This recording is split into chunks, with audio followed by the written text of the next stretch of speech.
Kenapa namanya Ani? Ani ini sebenarnya singkatan dari anggur nikmat istimewa. Kebanyakan Jawa. Gitu. Biar bagaimanapun Jawa punya populasi penduduk luar biasa banyak. Dan memang sudah dari sononya orang Jawa itu suka minum yang anggur-angguran. Berapa sih yang dibuang untuk IPO? Gitu kan? 10 sampai 15 miliar.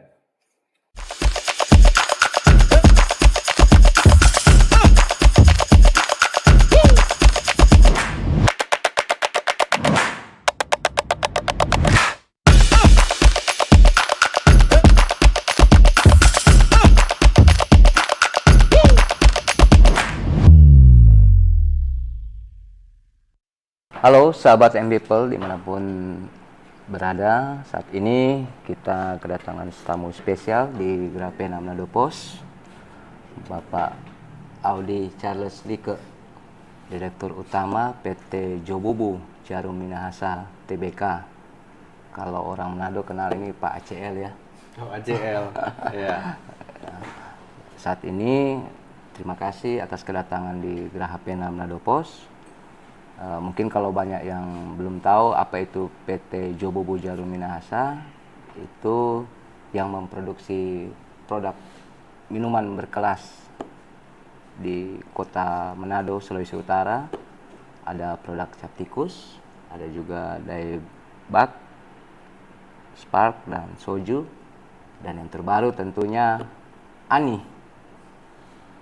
anggur nikmat istimewa. Seperti itu, dan mungkin di kesempatan yang baik ini warga Sulawesi Utara mungkin ingin mengenal lebih dalam sebenarnya PT Jobubu Jarum Minahasa Tbk yang sudah melantai di bursa saham Indonesia. Itu apa yang melatar belakangi sampai berdirinya PT JJM ini, Pak Audi? Kira-kira seperti apa? Baik, pertama-tama terima kasih Pak Philip atas undangannya ke Grapena. Suatu kehormatan bagi kami PT Jobubu Jarum Minahasa Tbk untuk diundang dan kita bisa berbagi ya cerita mengenai perjalanan PT Jobubu. Awal mula Jobubu berdiri karena kita melihat bahwa Sulawesi Utara itu punya satu produk yang memang kita semua tahu, kita semua besar lahir dengan itu ya, udah adat istiadat ya. Namun produk itu belumlah legal gitu. Dan kemudian kita melihat bahwa ada potensi sebenarnya untuk dia menjadi legal, untuk kemudian juga bisa dia dinasionalkan, bisa didistribusikan dari Sabang sampai Merauke. Dan kemudian sebuah impian sebenarnya sampai akhirnya kami bisa IPO pada Januari 2023. Seperti yang Bapak Philip sampaikan tadi, kita punya golongan A, golongan B, dan golongan C. Golongan A kita ada Daebak Spark, itu 5% kadar alkohol dengan 3 rasa, ada grape, ada blood orange, dan ice lemon tea. Ada juga untuk golongan B yaitu Daebak Soju, ada sekitar 6 rasa, ada original, lychee, peach, mango, dan lain sebagainya. Kemudian ada produk golongan B yang baru, namanya Ani, anggur nikmat istimewa. Ini produk yang ditunggu-tunggu. Saat ini kita ada 3 SKU, ada Ani Red, Ani Green, dan Ani Pink. Kemudian yang terakhir kita punya golongan C, golongan yang paling tinggi ya kadarnya, di atas 20% sampai 55% sesuai peraturan, itu Capticus. Capticus kita punya 4 SKU, ada 2 SKU ukuran 320 mili dan 2 SKU 700 mili. Saya pikir ini suatu kebanggaan bagi kami dan juga tidak lepas daripada dukungan pemerintah, baik pemerintah Provinsi Sulawesi Utara, pemerintah kabupaten kota di Sulawesi Utara, dukungan dari masyarakat itu juga pasti. Dan oleh karena itu harapan kami dalam IPO ini, ya kami mungkin adalah perusahaan pertama ya yang IPO dari Sulawesi Utara pada Januari kemarin 2023. Jadi harapan kami adalah kami bisa membawa nama Sulawesi Utara untuk go nasional. Itu satu. Dan kedua, kita tahu bahwa di balik cap tikus banyak sekali petani cap tikus. Kurang lebih ada 30.000 petani di Sulawesi Utara. Dan mereka kami ingin supaya bisa menikmati hasil dari jerih payah petani dengan cara membeli saham di PT Jobobu supaya bisa menjadi investasi, gitu kan? Jadi tentu mereka adalah di hulu ya, mereka petani cap tikus, kemudian produk hilirnya tentu barang yang udah jadi, udah terdistribusi di Indonesia, itu menjadi hasil dari penjualan perusahaan dan itu bisa diterima sebagai dividen dari saham-saham yang dibeli. Dari kode emiten kami adalah BEER, BEER gitu, BEER. Jadi teman-teman kalau misalnya tertarik bisa mencarinya di Bursa Efek Indonesia gitu. Berarti kontribusi PT Jobobu Jarum Minahasa Tbk terhadap negara itu sejak dari awalnya berdiri 2018 ya? Ya sebenarnya izin kami juga udah lama ya, tapi kita boleh dibilang go profesional lah ya pada saat 2018. Itu memang salah satu faktornya adalah karena adanya tax amnesty, Pak. Jadi menurut kami tax amnesty ini adalah sesuatu yang positif. Kenapa? Perusahaan-perusahaan itu menjadi putih, menjadi bersih. Nah pada saat dia menjadi bersih, tentunya kita juga merasa we can play this game. Artinya kita nggak punya tujuan untuk bermain curang, baik dari sisi pajak, pita cukai, apapun itu. Semua kita jalankan berdasarkan regulasi pemerintah. Nah kalau kita memang menjalankan perusahaan secara bersih dan terbuka, berarti kita mengharapkan teman-teman produsen minuman beralkohol juga melakukan yang serupa, supaya playing field-nya sama kan, gitu. Kita sama-sama bersih ya. Jadi saya pikir ini salah satu tujuannya kita ya untuk IPO. Berarti dari pemerintah khususnya Bea Cukai itu sudah berapa kali menerima penghargaan, memberikan penghargaan terhadap PT JJM Tbk ini sebagai perusahaan yang berkontribusi terhadap daerah khususnya Sulawesi Utara terkait penerimaan cukai? Kami menerima penghargaan itu sejak tahun 2020. Jadi pada saat COVID sebenarnya, di mana banyak perusahaan yang sebenarnya hampir semua sih basically ya, merasa kesulitan ya dalam mengoperasikan perusahaan karena kan keadaan yang luar biasa yang tidak diprediksi ya. Namun perusahaan mengikuti apa yang diminta oleh pemerintah. Kita tetap bekerja, kita tetap berjuang agar supaya tidak ada PHK dan lain sebagainya. Dan kami tetap berjuang dalam penjualan juga. Beruntungnya juga memang pada saat itu lagi rame-rame drama Korea. Gitu. Iya. Jadi pada saat tahun 2020 kita rilis produk Daebak Soju, itu merupakan produk yang menyerupai dengan soju yang dari Korea ya. Jadi itu jadi banyak yang minum soju pada saat itu. Nah, hasilnya seperti yang tadi Pak Philip tanyakan, apa sih hasilnya?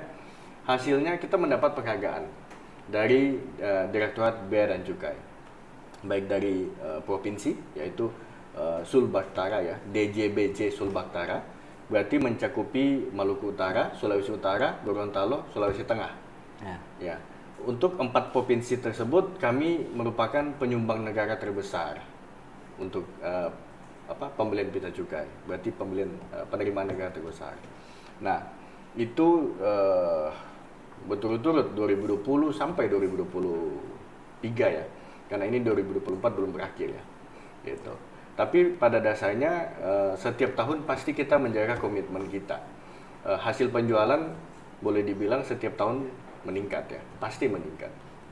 Nah atas dasar itu saya pikir kinerja perusahaan, hasil pencapaian penjualan perusahaan tentunya merefleksikan terhadap penerimaan negara juga, gitu.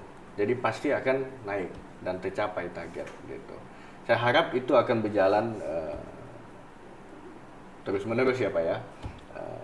Dan kemudian selain daripada dari bea cukai, kita juga dapat dari pajak. Kemarin 2023 ya, kita dapat penghargaan dari Kanwil Pajak Sulawesi Utara. Ya. Selain itu ada juga dari kantor bea cukai Kota Manado. Gitu. Jadi pada dasarnya hampir setiap tahun kita sih diberikan penghargaan ya Pak.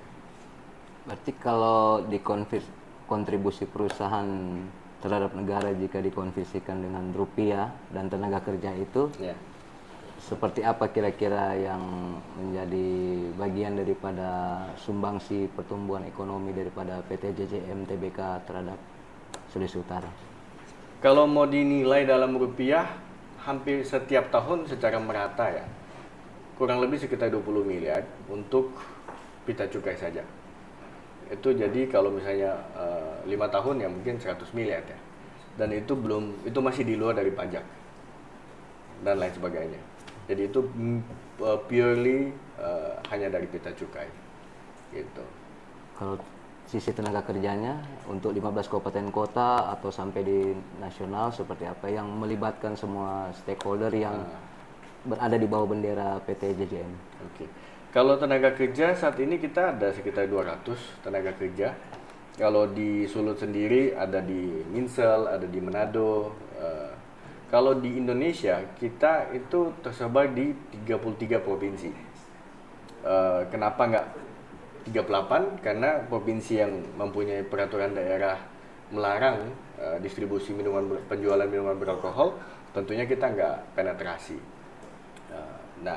Jadi atas 33 provinsi ini tersebar juga tim sales kita dan beberapa core wheel ya, beberapa area head ya untuk penjualan. Kalau khusus di Sulawesi Utara atau di Kota Manado, kalau ya bisa dikata 4 produk ya ini. Ada 4 brand. 4 brand ya. Iya. Ada Cap Tikus, ada Daebak Soju dan Daebak Spark, Iya. plus Ani yang terbaru. Iya. Itu di titik-titik mana sekarang kalau di Sulawesi Utara itu? Saya pikir hampir semua ya toko-toko yang menjual minuman beralkohol pasti bisa dapat produk-produk Jobubu ya. Baik yang bersifat toko ya, off trade ataupun on trade. On trade kan berarti restoran, hotel, kafe gitu. Tapi kalau kafe atau klub itu saya pikir di daerah Boulevard banyak ya. Yang penting adalah tempat penjualan tersebut berlisensi. Ya, dia mempunyai izin gitu. Karena kami tentu diawasi oleh bea cukai mulai dari produksinya, distribusinya sampai penjualannya. Nah, sebagai perusahaan yang TBK tentunya kita mesti mematuhi peraturan. Jadi kita pasti distribusinya ke toko yang mempunyai izin penjualan minuman beralkohol. Kalau untuk produk yang terbaru ini apa yang melatar belakangi sampai bisa ada suatu inovasi yang terbaru? Padahal kalau bisa dikata Daebak Spark dan Soju plus Cap Tikus ini kan sudah merupakan produk minuman beralkohol yang berkelas juga. Mungkin kalau apa yang melatar belakangi sampai bisa terbit lahirlah inovasi terbaru Ani. Mungkin bisa dicerita sedikit latar belakangnya, terus kenapa namanya Ani? Mungkin ada maksud tertentu. Jadi memang secara perusahaan kita harus selalu berinovasi. Ya itu kan tidak mungkin tidak. Saya pikir setiap tahun kita pun harus ada gebrakan gitu. Nah, itu satu. Kedua, kami memiliki izin untuk memproduksi minuman beralkohol kedua terbesar di Indonesia dengan kapasitas produksi 90 juta liter per tahun. Nah, berarti kita harus memanfaatkan kuota yang ada ini semaksimal mungkin, gitu kan? Tentunya dengan cara inovasi tersebut, produk-produk baru akan bertambah. Dan sedari awal, seperti yang tertuang di dalam prospektus pada saat kita melantai di Bursa Efek, PT Jobubu sudah menyatakan bahwa kami akan melakukan inovasi, kami akan melakukan ekspansi, kami juga akan menjaga eksistensi gitu. Kenapa Ani? Kalau Pak Philip nanya, sebenarnya Ani merupakan salah satu, ini kan produk anggur ya. Ya. Nah, kalau kita bicara produk anggur itu sudah sangat dikenal di Indonesia, terutama mungkin di daerah Jawa ya. Dan karena dia marketnya besar, saya pikir sudah sepantasnya kita untuk terjun ke dalam market itu, dan we do the best that we can. Dan sepertinya so far Ani barusan launching kan di bulan Oktober 2024. Oh, baru Baru. bulan lalu. Baru sekali. Dan penerimaan masyarakat menurut saya luar biasa. Jadi ya puji Tuhan, boleh dibilang sukses gitu. Kenapa namanya Ani? Ani ini sebenarnya singkatan dari anggur nikmat istimewa gitu. Ya, kalau misalnya satu botol Ani namanya Ani. Kalau 2 botol Ani namanya Ani-Ani. Gitu. Terus yang membedakan rasa itu kan ada hijau, ada merah, Iya. sama Pink. satu pink. Itu apa 3 rasa itu? Saya lihat Pak Philip sangat tertarik dengan Ani ya. Kalau yang ini anggur merah yang di tengah ya. Anggur merah itu ya sudah sangat dikenal dari dulu ya. Ada juga beberapa brand yang udah mungkin hampir puluhan tahun ya ada anggur merah ya. Dan kemudian setelah anggur merah ini ada anggur hijau. Nah, anggur hijau ini dia kalau dari sisi cita rasanya itu lebih kurang manis gitu. Jadi dia buat yang lebih suka yang agak netral gitu, mungkin lebih cocok dengan yang anggur hijau gitu. Nah, kalau yang pink ini sebenarnya tergolong baru. Karena biasanya hanya 2 yang merah dan hijau. Pink ini namanya rose pink. Iya, jadi dia memang ini masih boleh dibilang baru lah di Indonesia ya, belum terlalu lama.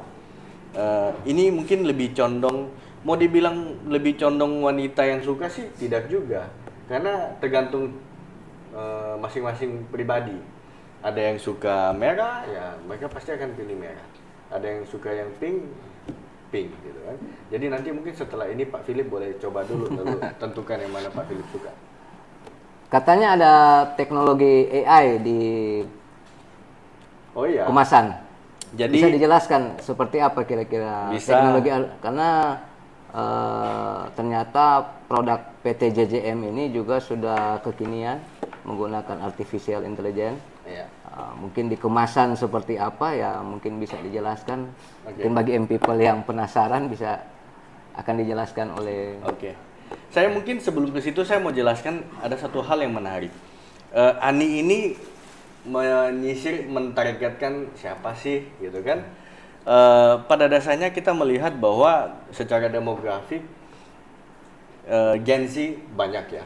Jadi ini merupakan produk yang kita ingin persepsinya, filosofinya itu kekinian, lebih untuk anak muda gitu. Nah, sekarang kita tahu anak muda itu sering main gadget kan. Sangat paham lah soal teknologi gitu. Nah, oleh karena itu kita menerapkan ada namanya augmented reality yang ada di label ini.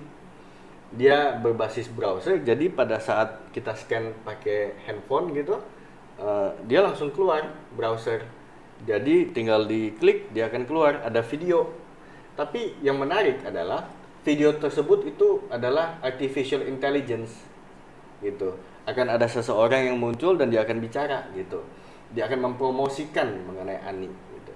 Nah, jadi sesuatu yang belum pernah ada sebelumnya, setahu saya ya, baik produk lokal dan juga untuk di Indonesia, produk internasional juga belum ada, ya, produk impor belum ada. Ini satu-satunya produk yang pertama kali menggunakan AR dan AI gitu. Berarti yang Cap Tikus, Ani sama Daebak Spark dan Soju ini Ya. bisa juga ditemukan juga di bandara ya. Dan katanya satu-satunya di seluruh dunia produk minuman Indonesia. Di Indonesia. Di Indonesia. Ya.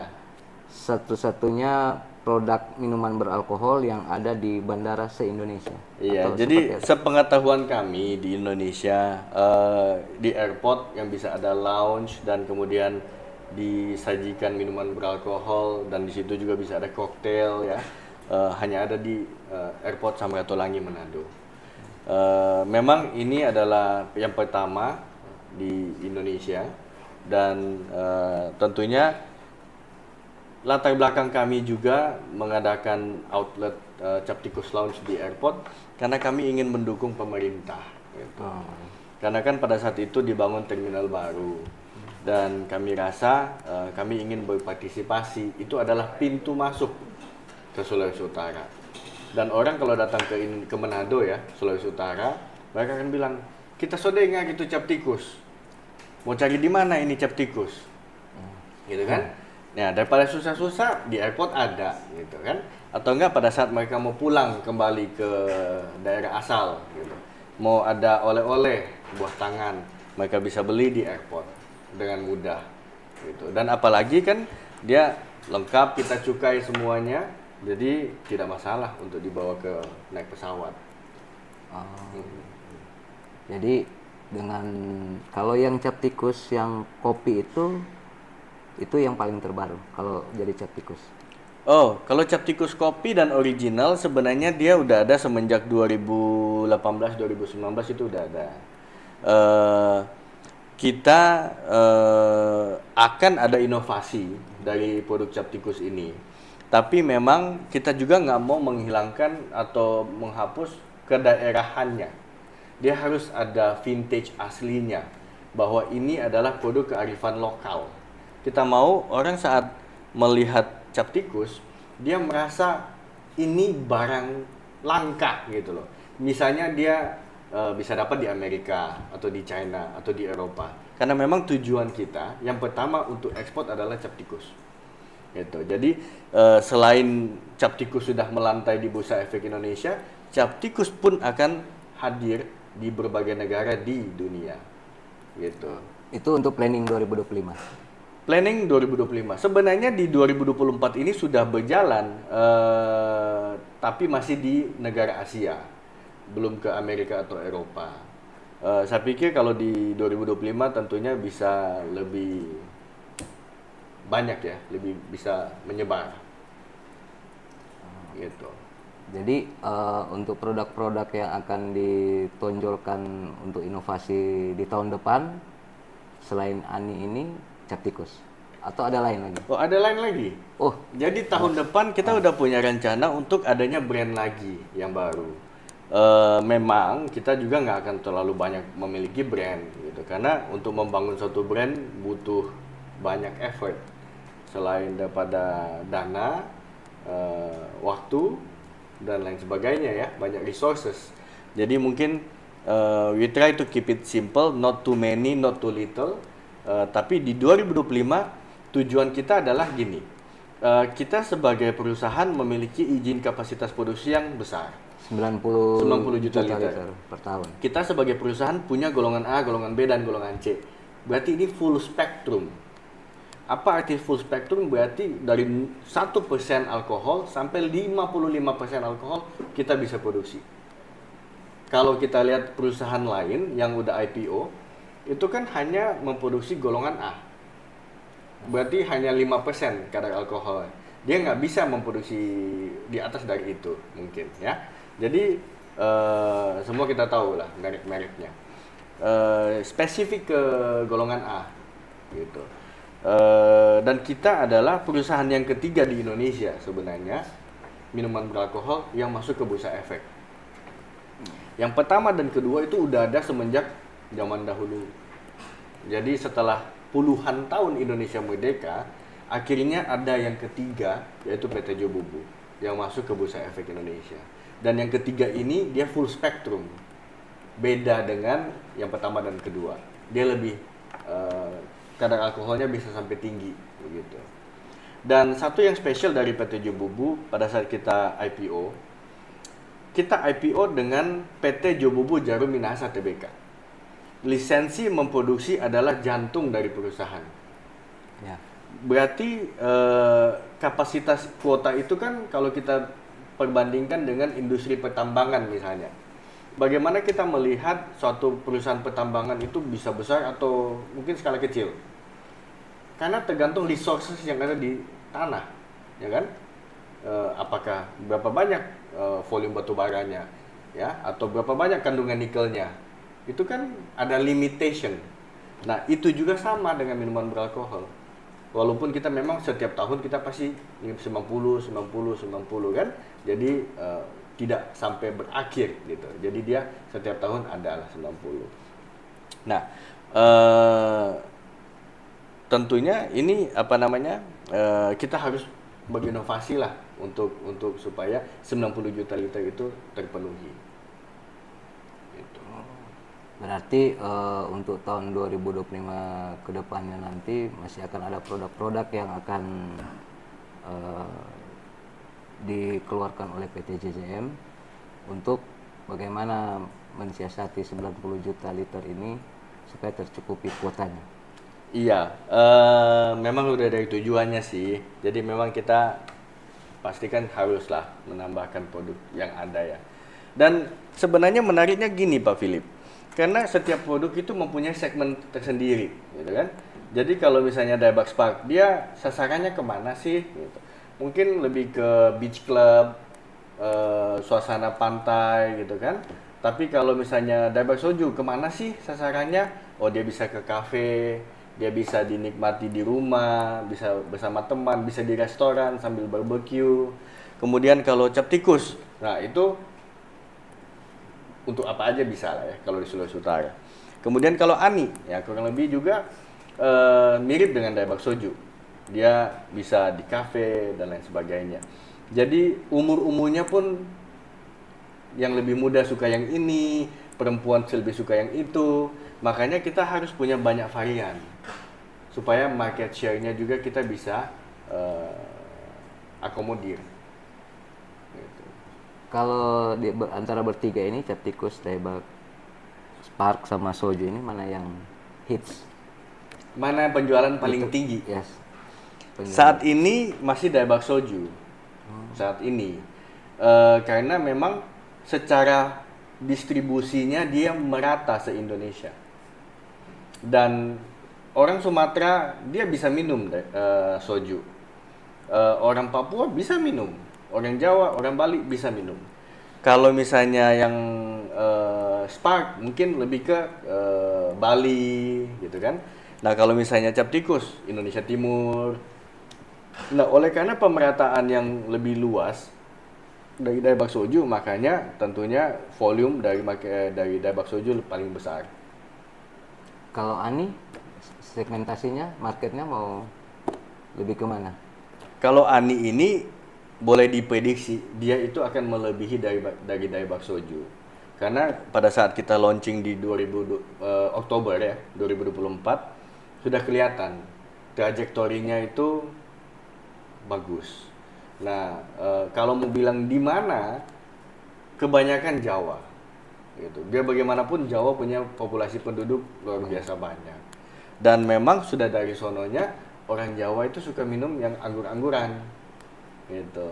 Nah, tentunya di apa namanya Sulawesi, Kalimantan juga ada gitu.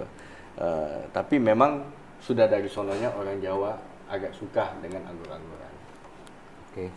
Mungkin bisa dijelaskan bagaimana sepak terjang PT JJM itu memasuki bursa efek Indonesia itu awal mulanya seperti apa?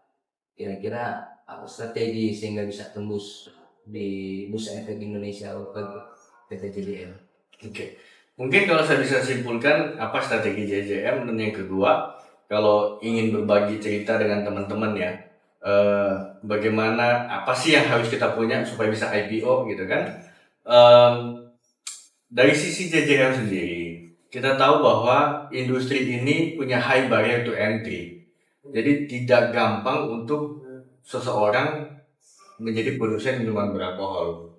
Karena nilainya itu ada di izin memproduksi. Nah, karena kami mempunyai izin memproduksi yang besar dan sudah tidak ada lagi izin baru yang dikeluarkan oleh pemerintah, maka there is very high limitation untuk pemain baru. Nah, atas dasar itu kita tahu bahwa kita punya nilai jual yang tinggi. Nah, kemudian JJM sendiri sedari awal kita pengen mainnya itu bersih.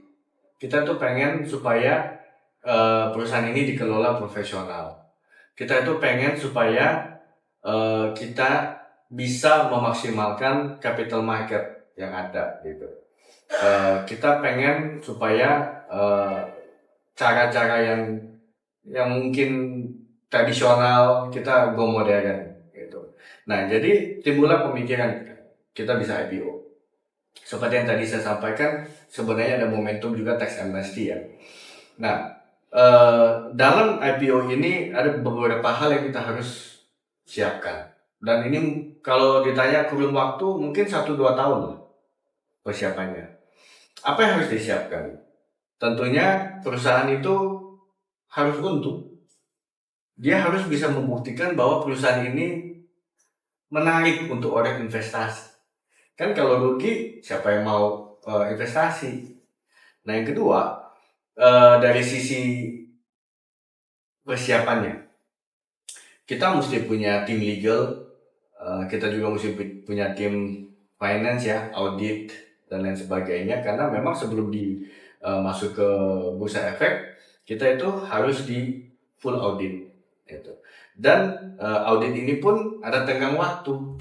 Jadi kalau misalnya auditnya let's say mulai Januari sampai sekian bulan gitu kan, dia nggak bisa terlalu lama karena boleh dibilang nanti expired gitu loh. Jadi dia harus cukup dalam rentan waktu yang dekat hasil audit dan kemudian dia bisa IPO gitu. Kalau misalnya bursa efek belum bisa memberikan lampu hijau untuk melantai di bursa, ya tentunya ada yang mesti diperbaiki atau ditambah gitu. Nah, kalau audit ini telah melewati masa waktu, berarti mesti diaudit kembali gitu. Jadi dari sisi regulasi untuk audit seperti itu. Kemudian yang saya bisa berbagi adalah pada saat kita IPO, the game itu belum selesai. Jadi pada saat kita setelah IPO, kan orang sudah selesai nih udah IPO. Ternyata itu gamenya baru mulai. Gamenya baru mulai. Kita dahulu memikir bahwa kita itu alcohol beverage manufacturing company. Kita memproduksi alkohol ya, minuman beralkohol.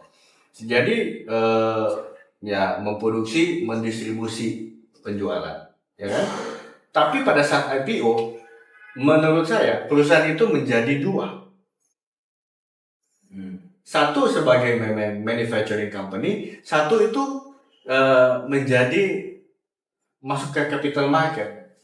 Jadi perusahaan sekuritas dan lain sebagainya akan masuk ke dalam pembelian saham, trading saham. Jadi kan ini sudah menjadi financial tools ya untuk dari sisi yang kedua nih, yang baru nih. Nah, ini pun harus kita lihat gitu. Ya, tentunya kita melakukan yang terbaik. Artinya kita tidak melakukan yang namanya goreng-gorengan dan lain sebagainya. Yang kita lakukan adalah dengan kinerja yang memang baik gitu. Nah, itu juga harus dilihat. Jadi jangan sampai minat dari investor berkurang. Jadi kemudian sahamnya turun gitu. Itu ya jadinya perhatiannya pun harus sebagian kita alihkan untuk itu. OJK juga kita peraturannya kita harus hormati dan taati. Secara pelaporan juga sangat intens. Kadang-kadang kalau kita itu ditanya misalnya oleh OJK, pertanyaan banyak sekali, bisa tebel-tebel tuh. Satu pertanyaan jawabannya panjang banget gitu. Jadi you need extra effort untuk menjaga setelah dia IPO gitu. Yaitu mengikuti peraturannya dan lain sebagainya, menjaga dia punya reputasi, kinerja, nilai saham dan lain sebagainya. Nah, itu yang saya namakan the game baru mulai gitu. Kalau yang dulunya kan kita tahu internal aja. Contoh, kita mau meeting dalam perusahaan, ya udah meeting aja, semua kita atur sendiri gitu kan. Tapi pada saat di IPO banyak external parties yang mau get involved in atau mau mencari informasi, misalnya ada dari sekuritas, no problem, mereka pengen tahu apa sih langkah-langkah ke depan dari perusahaan, visinya mau gimana, kira-kira apa yang udah selesai, apa yang belum selesai. Karena itu juga menjadi laporan dari sekuritas-sekuritas kepada nasabahnya gitu. Nah, itu kan kita semua harus jaga ya. Ini yang saya pikir pengalaman pada saat Anda IPO gitu. Jadi dua hal, sekali lagi, mempersiapkan perusahaan untuk IPO sampai di IPO, dan kemudian setelah di IPO bagaimana itu dia beroperasional gitu. Jadi kan orang biasanya cuma pikir bagaimana saya sampai bisa IPO kan. Nah, ini juga mesti dipikirkan gitu. Nah, tentunya dalam melakukan tidak semudah seperti yang dibicarakan. Sekali lagi, jika punya network, jika punya mentor, just do it gitu kan, dan belajar pasti juga akan terselesaikan, berjalan aja gitu. Kalau standar modal? Oh, standar modal nggak mesti sih. Kalau bicara soal duit ya relatif ya, perusahaan ya. Yang penting intinya adalah dia progresif, positif ya. Mungkin kalau mau ditanya, berapa sih yang dibuang untuk IPO gitu kan? 10 sampai 15 miliar. Itu biaya yang dibutuhkan. Hanya biaya aja ya. Itu di luar daripada dan lain-lain.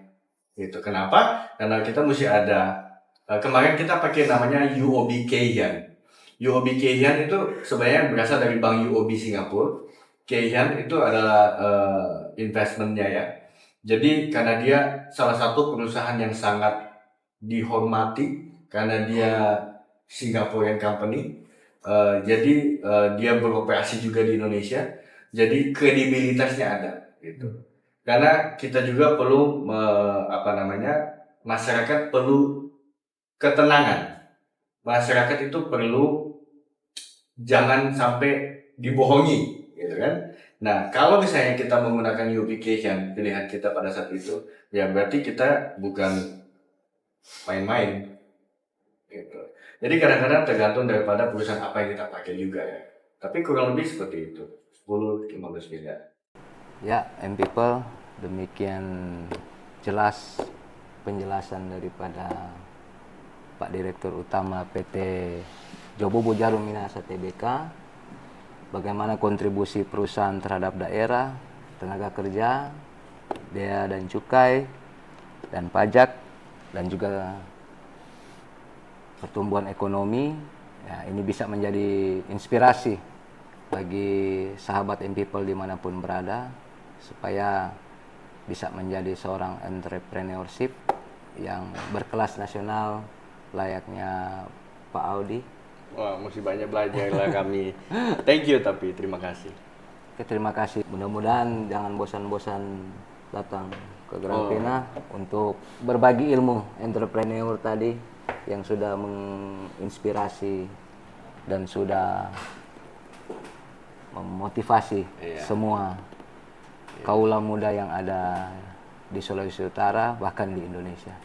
Sama-sama kita belajar. Ya, kita juga masih tentunya perlu banyak masukan ya dari teman-teman semua supaya kita bisa sama-sama berkembang. Itu semua untuk kebaikan kita bersama. Mungkin ada terakhir untuk generasi muda di Sulawesi Utara untuk memotivasi jadi seorang entrepreneur level nasional.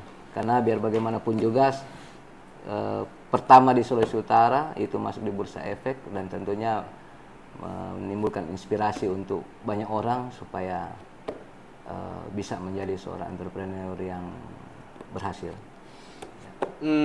Menurut saya pertama thank you dibilang entrepreneur level nasional, walaupun sebenarnya kita merasa biasa-biasa aja ya, kita ya bekerja keras aja lah, dan semoga hasil upaya kerja keras itu membuahkan hasil gitu. Kalau saran ataupun apa yang bisa saya bagikan buat teman-teman,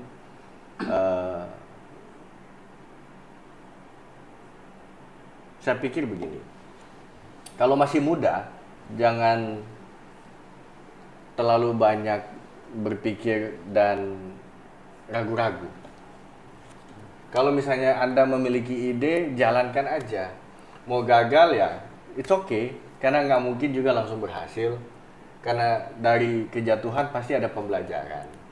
Nah, dari pembelajaran itu tentu kita menjadi lebih bijaksana. Untuk menjadi lebih bijaksana, ya saya harap teman-teman mempunyai mentor. Mentor yang bisa memberikan ilmu, memberikan solusi yang memang baik, gitu kan. Mentor ini pun kita mesti seleksi dengan baik, gitu. Kalau misalnya kita pengen masuk ke industri ini atau ke bidang itu, ya kita coba cari siapa yang hebat lah di bidang itu. Karena mereka yang sudah lama berkecimpung ya di industri tersebut pasti punya pengalaman yang berarti, gitu.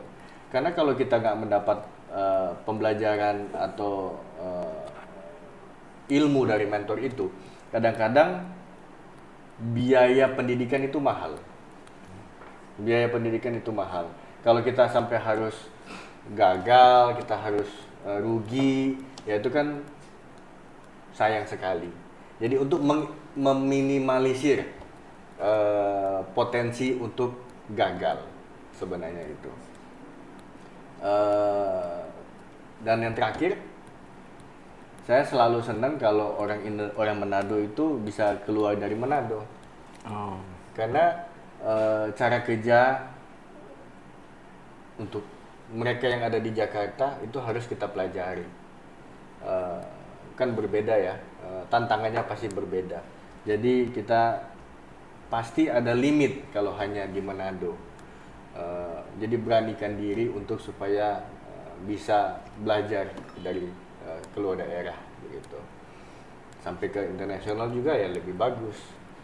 Mungkin itu dari saya, supaya tidak terlalu panjang. Tapi sekali lagi terima kasih PT Jobobu Jarum Minahasa sudah diundang di Geraha Pena, suatu kehormatan. Semoga bukan yang terakhir. Semoga kita bisa keep on coming dan kita bisa berbagi cerita, bisa sama-sama mendukung ya, dan terutama kita juga bisa sama-sama bikin Sulawesi Utara bangga. Oke. Gitu. Terima kasih Pak Audi, Charles Like. Terima kasih Pak Philip. Ya, sahabat M People, kita jumpa di lain dan kesempatan yang berbeda. Dan untuk itu kami dari tim M People mengucapkan terima kasih untuk semuanya. Selamat sore. Peace out.